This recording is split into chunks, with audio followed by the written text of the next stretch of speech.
So welcome back. We want to look or to discuss area. In our previous lesson, we discussed perimeter of rectangles, and squares. So in this lesson, we are going to discuss the area of rectangles and squares. So we are going to start with the area of a square.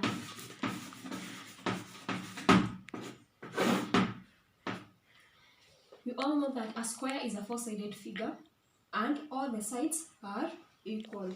So if, for example, I have a square,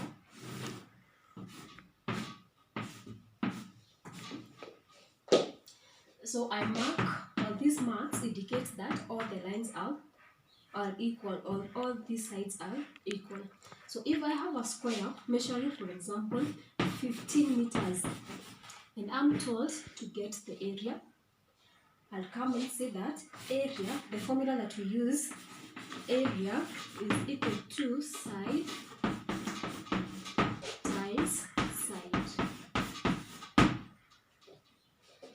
So instead of, it's not a must to write it like this, you can just say area is equal to side times side. So this S represents the side, and this is the measure of our side, which is 15 meters. So you come and say it is 15 meters times 15 meters. We multiply 15 by 15, 15 by 15. 5 times 5 is 25. I write 5, I carry 2. 1 times 5 is 5, plus 2, I get 7. 1 times 5 is 5. 1 times 1 is 1. So after that you add 5 plus 0 is 5. 7 plus 2 is 12. I write 2, I carry 1. 1 plus 1 is 2. So we get 225 square meters. When you are writing the area, it is very important to remember to write the units, or when you are doing measurement, remember to always include the units. Now, why have we written square meters? Remember here we were multiplying. So we multiplied 15 by 15 to get 225. Here, because the meters are being repeated, we square them. So we say it is square meters. So that is the area of our square. So you get the area, you say area is equal to side times side. We'll do another example.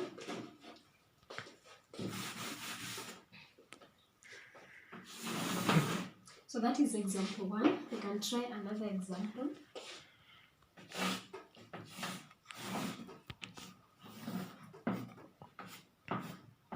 A square whose side is 20 centimeters. And I'm told to get the area of that square. I'll come and say that area is equals to side times side. One side measures 20 centimeters. I multiply by 20 centimeters. So come and take 20 times 20. 0 times 0 is 0. 0 times 2 is 0. 2 times 0 is 0. And then 2 times 2 is 4.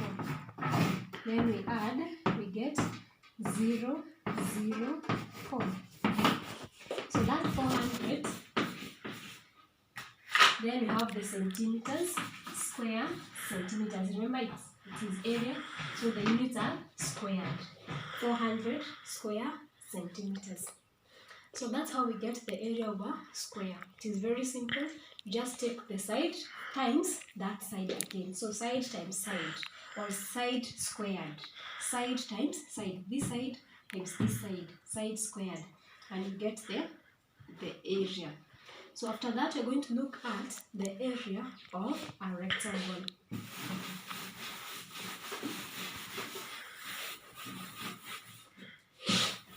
the area of a rectangle.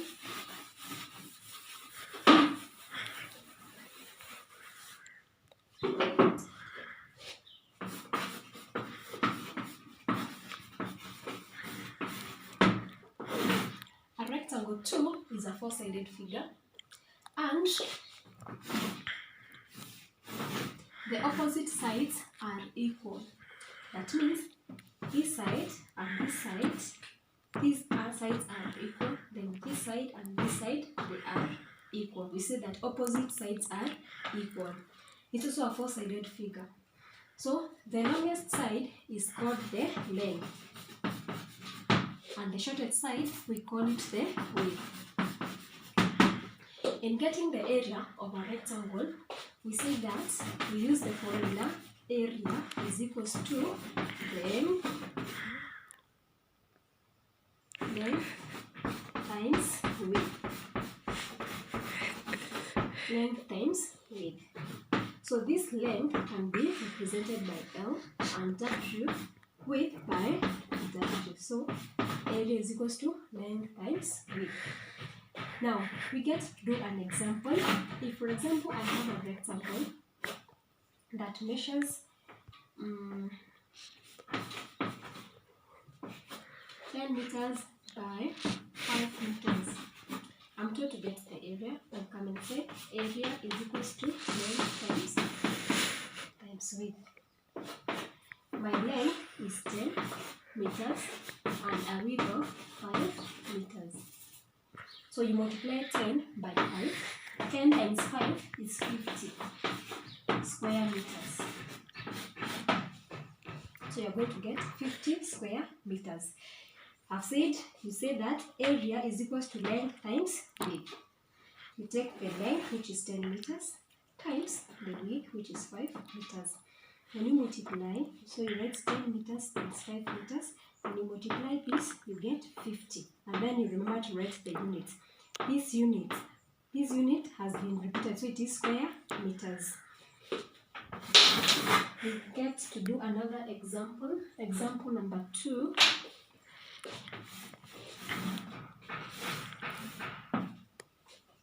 Suppose I have a rectangle, and this rectangle measures 12 meters by 8 meters, and I want to get the area. How am I going to get the area? I'll say that area is equals to length times width. What is my length here? The length is 12 meters times the width. The width is 8 meters. So I multiply this. 12 meters times 8 meters. I get 12 times 8, take 12 times 8. Let's do it here. 12 times 8. 8 times 2 is 16. I write 6. I carry 1. You circle the carried one so that you don't forget to add. 1 times 8 is 8 plus 1, we get 9. So I get my area to be 96. The units here are meters. I use square meters. So the area of my rectangle is going to be 96 square meters. So I explain again that for us to get the area, we take the length, we multiply by the width. So we say that area is equals to length times width. 12 meters times 8 meters.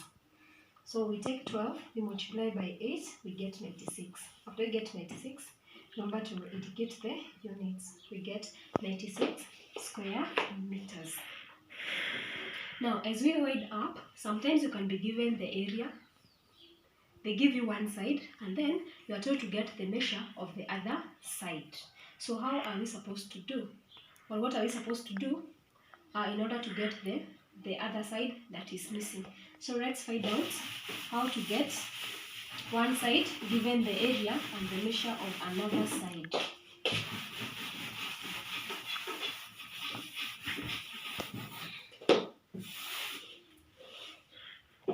For example, I can be told that a rectangle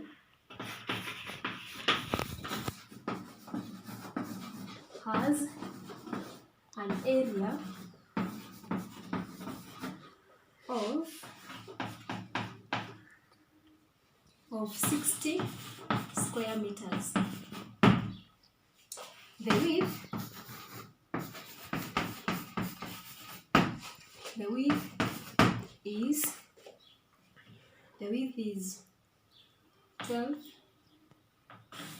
6 meters.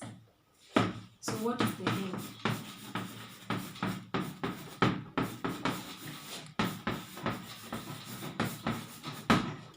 So I'm told that a rectangle has an area of 60 square meters. The width is 6 meters. What is the length? Here I have the area, which is 60, and I have the width, which is 6 meters. So I want to get the length. So you'll come and interpret your question with a diagram. So I write area is equal to 60 square meters. The width is 6 meters. So this side, the shorter side, is 6 meters. The question is, what is the length? What is the length? I come and get the length there, so I don't have that side.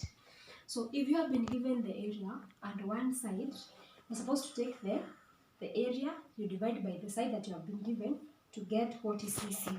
What do I mean? This is the length. I'm looking for the length. I'll say that length is equal to area I divide by the width. So the area is 60 square meters. So length is equal to the area, which is 60 square meters. I divide by the width of 6 meters. 6 meters. So from there you simplify by 6, 1, by 6, 10.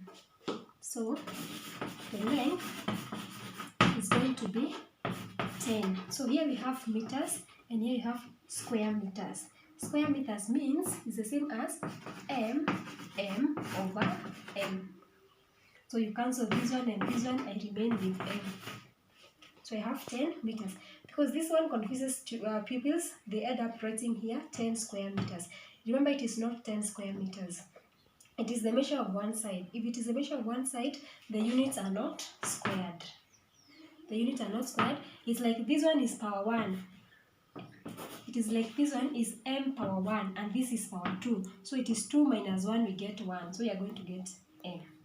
So here, don't square your units. It should be 10 meters. So that is one example. We can do another example.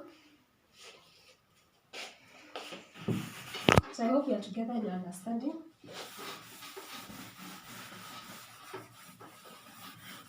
Another example, as you write up, the area of a rectangle,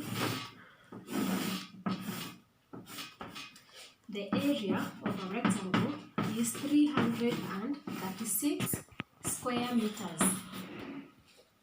The area of a rectangle is 336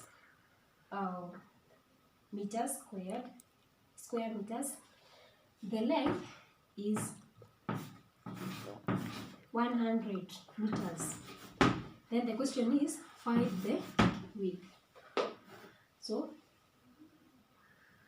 if I'm going to get the width, I'll take 300. I'll come and say area. So we can change these units because we're in class. Let's change these units. We put a number that can be able to divide easily.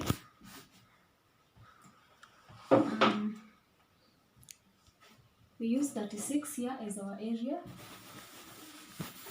Sorry for that. We get 36 square meters. The area of a rectangle is 36 square meters. And remember, when this is class 5 work, the area is equal to 36 square meters.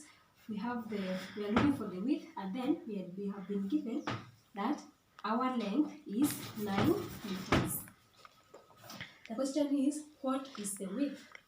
We'll come and say that for me to get the width, because I have the area and I have the length, I'm going to take the area, I divide by the length, what I've been given. I'm looking for width. So the area here is 36 square meters. I divide by 9 meters. I'm looking for my width. So you come and simplify by 9 1 by 9 4. That means my width is equal to 4 meters. Ensure that your units here are not squared because you are looking for one side. So that is how we look for the one side if you are given one and the area. I hope that you have enjoyed and you have understood, and you are going to do more practice in order to ensure that you can remember how to get areas of rectangles and squares. So in our next lesson, we are going to discuss how to get areas of triangles.